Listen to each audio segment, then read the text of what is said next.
Welcome to the AEN Stories channel. They say a judge's robe makes everyone else nervous, but the truth is it's basically a heavyweight bath towel with pockets for pens and antacids. I was 55, a county judge with a calendar packed tighter than a church potluck table, when the story I'm about to tell started behaving like a case file that refused to close. If you've ever thought judges live in a stately cloud of wisdom and mahogany, allow me to disappoint you. We also live in bad coffee, half-charged phones, and arguments with copier machines that choose violence. My wife Caroline could out-organize a hurricane. She ran a reentry foundation, a non-profit with a name that sounded like a hymn and a mission that made you want to sign up to be better. Second Sunrise, she called it. She always did love a metaphor. They helped formerly incarcerated folks find housing, jobs, and people who would answer the phone when the world pretended it lost the number. She was the kind of person who could turn a shoebox of receipts into a grant proposal and a skeptical room into donors. I loved her for that. I loved her for a lot of things, including the way she ran out the door with toast in her mouth, saying, "Don't wait up, I've got a board meeting, it'll be a quick one," which, if you have ever known a board, was the funniest thing she said regularly. We were good for a long time. We argued about ordinary stuff, like whether my robe belonged on the dining chair. It didn't, apparently, and whether her foundation's gala needed just one more silent auction item. It didn't need the autographed basketball she bought from a guy with regrettable sideburns. On Sundays we grilled, her, with tongs like a general, me, pleading for the vegetables. She was proud of my work, I was proud of hers. I believed in the law the way you believe in seatbelts, not glamorous, sometimes uncomfortable, but saves you in a pinch. She believed in grace.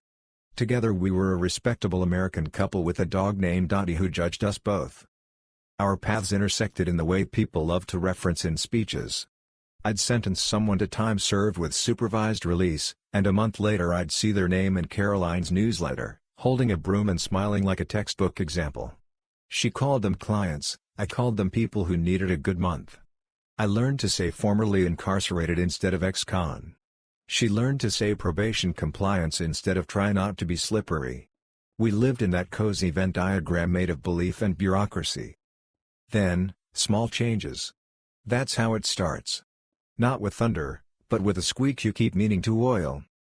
Caroline had a client named Marco. I remember because he sent us a Christmas card with a photograph of his kids and a puppy, and because he laughed at my jokes, which put him on a short list. He got out after 4 years, learned HVAC, and Caroline would beam when she talked about him, like he was a victory poster come to life. He was older than her by a few years, younger than me by a hair. He had a truck that sounded like it had opinions. The day I noticed the first thread loosening, we were at the farmer's market. Dottie was trying to commit a misdemeanor on a ham sample. Caroline's phone pinged, and she smiled in a way I hadn't seen in a while, soft, like someone had set a candle behind her eyes. She typed fast, the thumbs of a woman who handled logistics the way chefs handle fire. I asked, "Everything okay?" She said, "Yeah, just coordinating someone's intake at the shelter." Which was believable.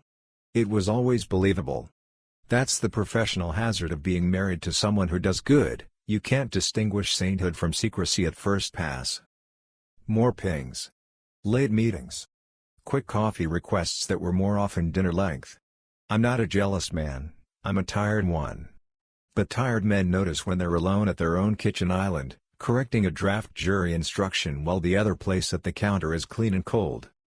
A week later, leaving the courthouse after a day spent refereeing a custody dispute between two people who weaponized PTA emails, I took the back way home. The road that runs past the chain of motels with names like Sunset Lodge where the sunsets are more hope than fact. It was habit. It was also the road with the good gas station peanuts. That's when I saw Caroline step out of a gray pickup in front of the El Capitan Inn, a place where the ice machine makes sounds your conscience recognizes. She had on her navy blazer, the one she wore to donor lunches, and a look like she was both late and early. Marco hopped out from the driver's side. He gave her a quick hug, the kind that wants to be efficient and ends up obvious. She glanced around the lot. I did that sitcom thing where you duck, as if a county judge can hide behind a Prius.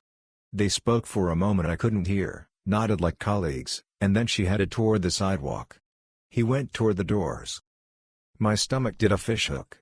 I tailed her, not my proudest verb, to the corner, then rolled down the window and said, "Need a ride?" She froze, then pasted on a smile, and if you've been married long enough you know the difference between "I'm happy to see you" and "we are both auditioning for the role of not alarmed." She slid in. The car smelled like her perfume and my panic. "I was at a check-in," she said, polite as a receptionist. "Meeting a client." "At the El Capitan?" I asked, keeping my voice in the judge tone that sounds reasonable unless you've been married to it. "We have an office downtown." "Shelter's full," she said. "We're paying for a few nights." I nodded, like we were debating mulch. Then I made the mistake graceless people always make. I reached for moral high ground I hadn't earned with facts.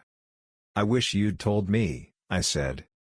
"I don't have to tell you every case detail," she said, and she was right. "Henry, please. Don't be," she searched for the word the way a chef looks for a spice. "Don't be a hypocrite. I do good. That's what this is." Now, you can't call a county judge a hypocrite without him mentally triple-checking his pantry. It's a professional deformity. I swallowed my lecture about risk management and optics and the stupidity of "we're just helping parking lots." I swallowed everything except air.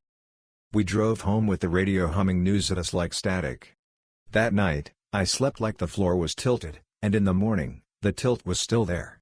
At court, I caught myself staring long at a mugshot on my docket, thinking, people tell the truth like they're unwrapping a gift, people lie like they're paying a bill. The week that followed taught me two things. First, that humiliation sits in your chest like a tenant who won't renew the lease. Second, that when you tell yourself you're probably overreacting, you're usually underreacting to a fire with a lovely smell. I asked Caroline, gently, about schedules and clients and motel vouchers. She answered, cheerfully, with grant-ready phrases. Dottie watched us like she'd seen this episode and did not care for the ending. Then I made the error of using my badge to solve my marriage. I started reading. I combed through public filings. Judges know where the forms hide. I checked the foundation's audited financials from last year, good, clean, tidy, the numbers in little uniforms. I scrolled the grants database. I clicked around for an hour. Nothing. That would have been a nice time to stop. Instead, one evening around 10, with Caroline out meeting a donor, I pulled up the foundation's IRS 990s, those are the shop windows of the nonprofit world, and cross-referenced the list of vendors with the county purchasing system.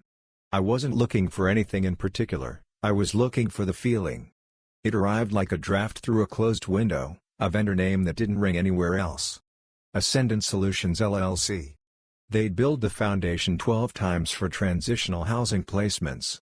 The address on their invoices was a P.O. Box. P.O.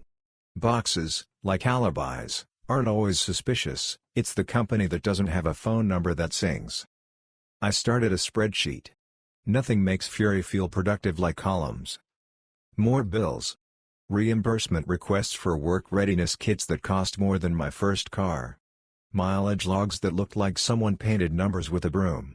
Shell companies with owner names that showed up in our county's docket search as Mark Alvarez, Marco A. And sometimes just M. Alvarez next to traffic violation, dismissed and small claims, settled. The foundation's internal memos, available through their own public transparency portal, bless the earnest intern who built it, used identical language for different months like someone control-C'd last year's conscience. I felt two things at once. The deep shame of a husband who'd been sleeping next to a story with a twist, and the professional click of a man who had just recognized fraud the way birders spot hawks. Somewhere under both, something old woke up and yawned.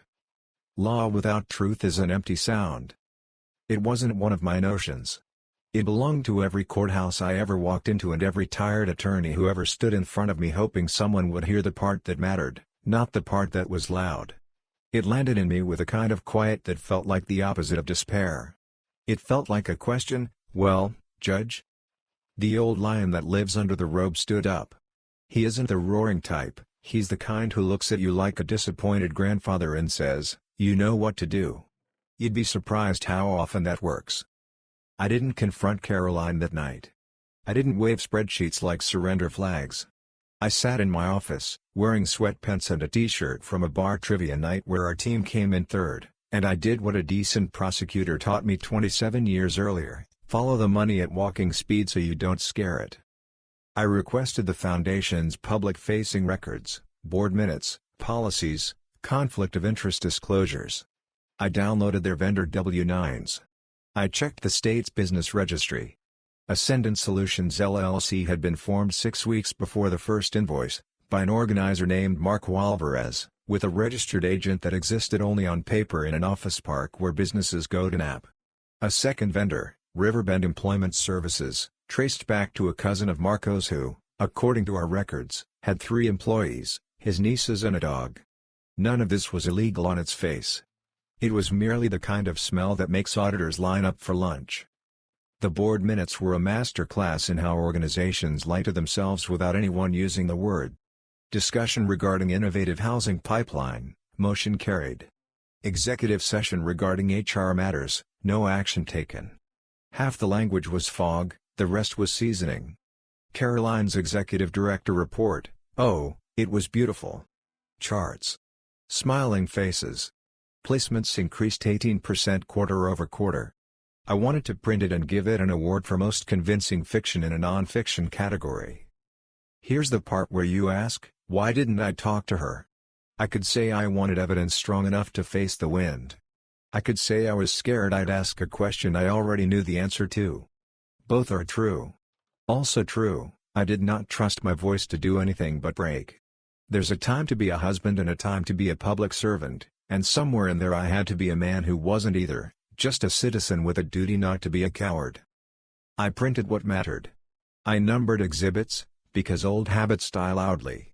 I put everything in a red well folder, the same shade I use for cases where someone's liberty sits on the edge, and I locked it in my filing cabinet because melodrama requires props. 2 days later, a Wednesday, I had a calendar of arraignments and 1 probation revocation I'd have preferred to conduct via psychic powers. I got through them, signed orders, and stared at my robe on the hook. It stared back like a friend who doesn't like your plan but will drive you anyway. At noon I asked my clerk to clear the rest of my afternoon. "Judge?" she said, wary like she talks to her teenagers when they say, "Trust me." I told her it was personal. She nodded and offered me a granola bar. We both understood we were telling each other the truth without the nouns. I walked across the square to the press microphones we normally use for ribbon cuttings and post-storm briefings. You know the spot, courthouse behind me, pigeons arguing policy. I had called a quick press conference using the power vested in me by nothing but an email list and a last name that opens the city's doors. The cameras looked like eyes, the reporters looked like they knew more than you wanted them to. "Good afternoon," I said, and my voice sounded like a man who has practiced not shaking. "I have a brief statement and will not be taking questions." That's exactly what you say before people write down adjectives like bombshell.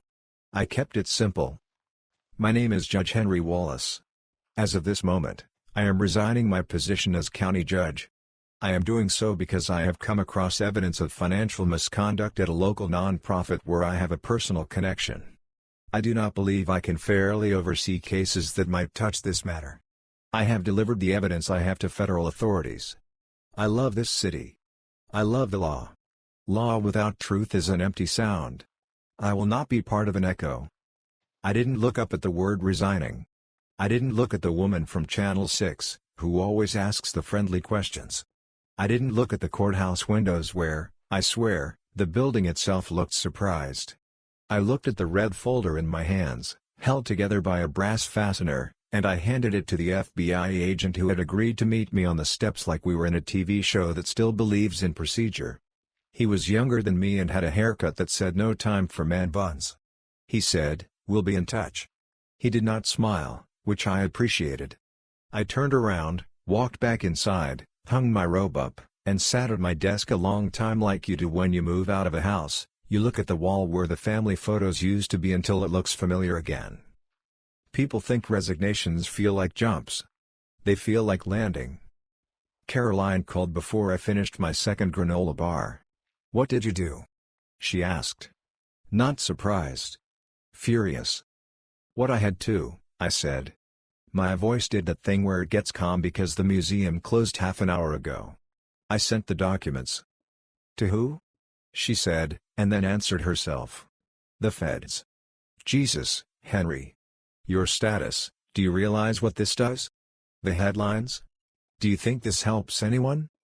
I think sunlight helps everyone, I said. And I'm not the headline here. You're the judge, she said. You can't, she stopped, and I could hear her choosing which argument to use, the one that paints me as a traitor, or the one that paints me as a fool. She picked door number 3. Come home. I didn't. I went to my friend Rudy's bar and ate a cheeseburger people in our town swears better than your mother's. I drank a beer and then 2 waters. I watched baseball. A man down the bar asked if I thought the shortstop's foot was off the bag. By hair, I said, and we argued about hairs for 20 pleasant minutes. The next days were loud in ways that have nothing to do with volume. The Foundation Board announced an internal review. A federal grand jury issued subpoenas like parking tickets. The headlines used words like alleged and scheme and shock. I did my best not to read them, the way you'd avoid reading your own Yelp reviews. Colleagues called, some to pray, some to gossip, some to offer me interim gigs that sounded like exile with benefits. I thanked them and said no. Caroline's board put her on administrative leave, a phrase I had always secretly admired for the way it pretends a vacation is something you earned for setting the kitchen on fire. We didn't talk. A week in, 2 agents and an assistant U.S.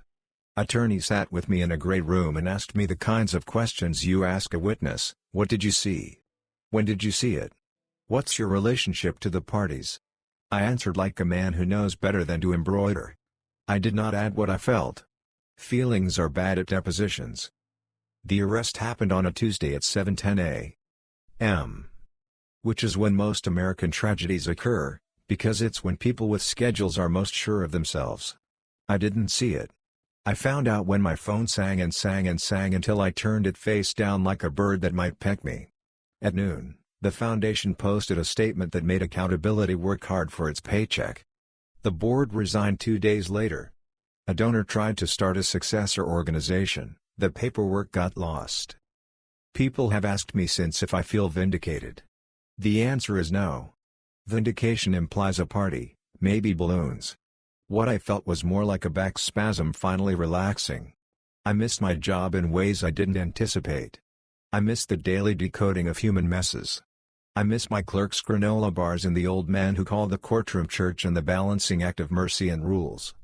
Mostly I missed Dottie, who had elected to stay with Caroline for a while because her house had the big yard and I was the one who took the robe off the dining chair in a way that made dogs sigh. When the first hearing rolled around, I didn't go. It would have been theater, and I didn't want front row seats to my own cautionary tale. My lawyer, the kind of dignified woman whose shoes cost as much as a used kayak, called to say it looked straightforward, fake invoices, self-dealing, kickbacks that wore mustaches and fake names. Caroline's voice in the recordings was clear and convinced, talking about pipelines and impact and nobody will ask if we keep placement numbers up. I sat on my porch and watched a squirrel attempt a burglary of our bird feeder, fail, consider the law of gravity, and try again.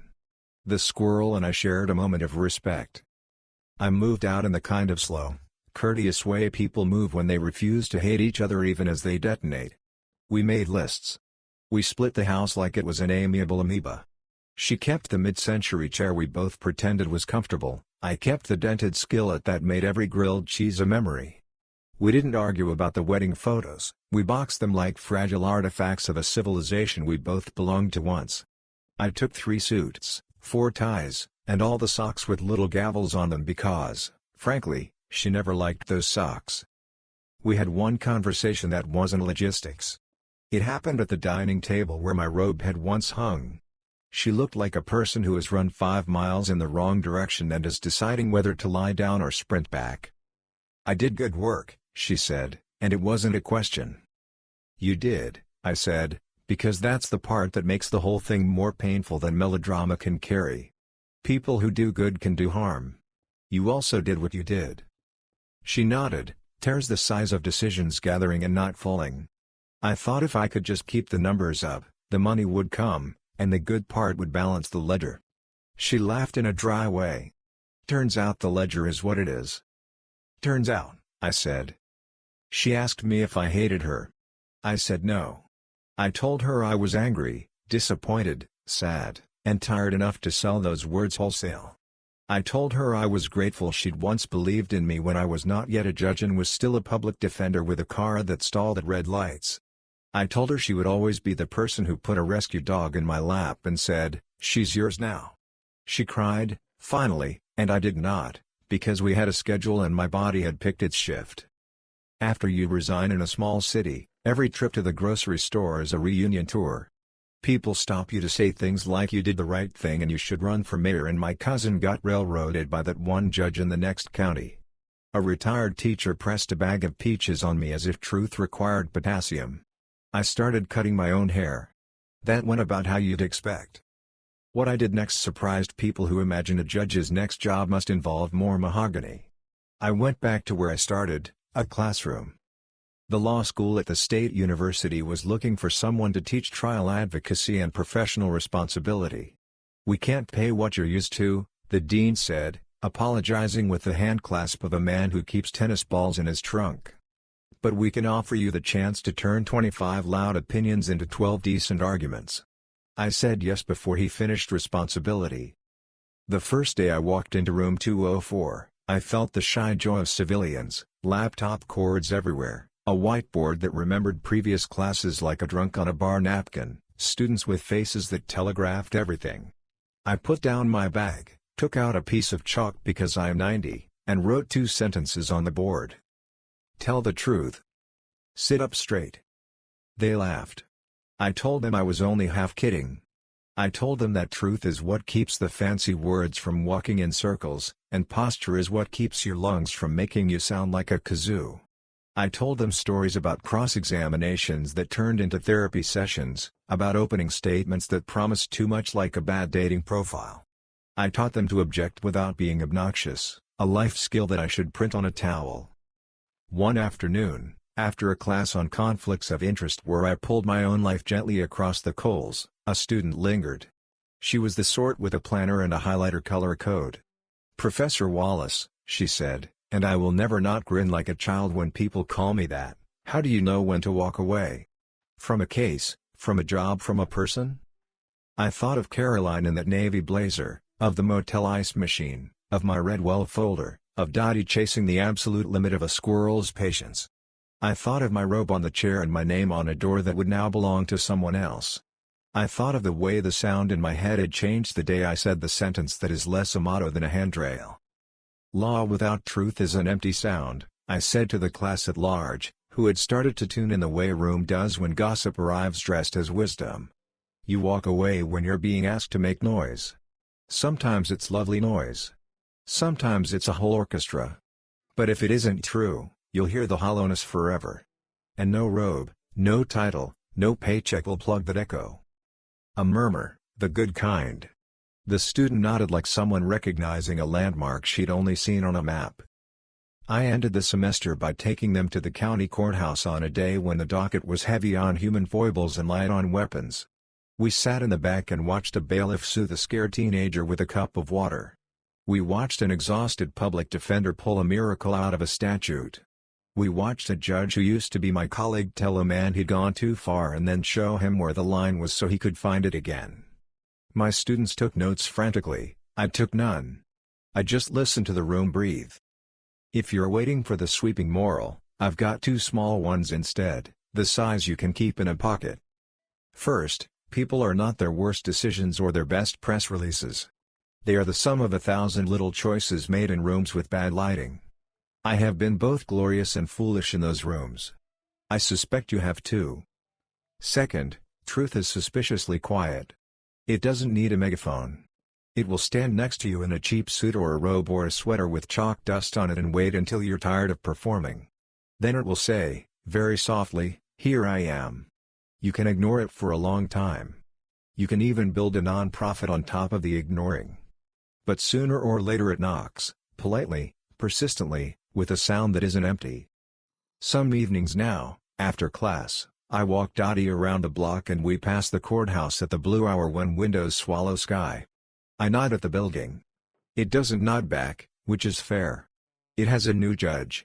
People go in, people come out, the metal detector beeps like a heartbeat, always. I feel what I didn't expect to feel, gratitude without romance. I love that work. I love this work. I miss the clack of the gavel. I like the scratch of chalk. I am a man with an ordinary kitchen and a dog who thinks squirrels are federal agents. Life is smaller and truer than it was, and the funny thing is, it fits better. On the last day of my first year teaching, I wore a tie for the first time since the press conference and gave a little speech I didn't write down because some lines are better delivered from the bones. Truth doesn't need a robe, I told the students as they zipped backpacks and texted their rides and pretended not to get misty. It borrows whatever we're wearing and it goes to work. If you bring it with you, into court, into meetings, into the parts of your life that don't have witnesses, you'll be fine. Maybe not rich. Maybe not famous. But fine. The kind of fine your grandmother meant when she touched your cheek and said, "You were a good one." They applauded in that sloppy, generous way young people do when they're clapping for their own futures. I turned off the lights, pocketed the chalk, and walked out into a sun that, despite everything, keeps rising right on schedule over a town that knows my name and mostly spells it right. If I listen close, I can hear it, the sound the truth makes when it's busy. It's not loud. It's steady. It's enough. Thank you for listening my story. If you want more raw, real, and gripping stories like this one, subscribe to the AEN Stories channel. Your support keeps these stories alive.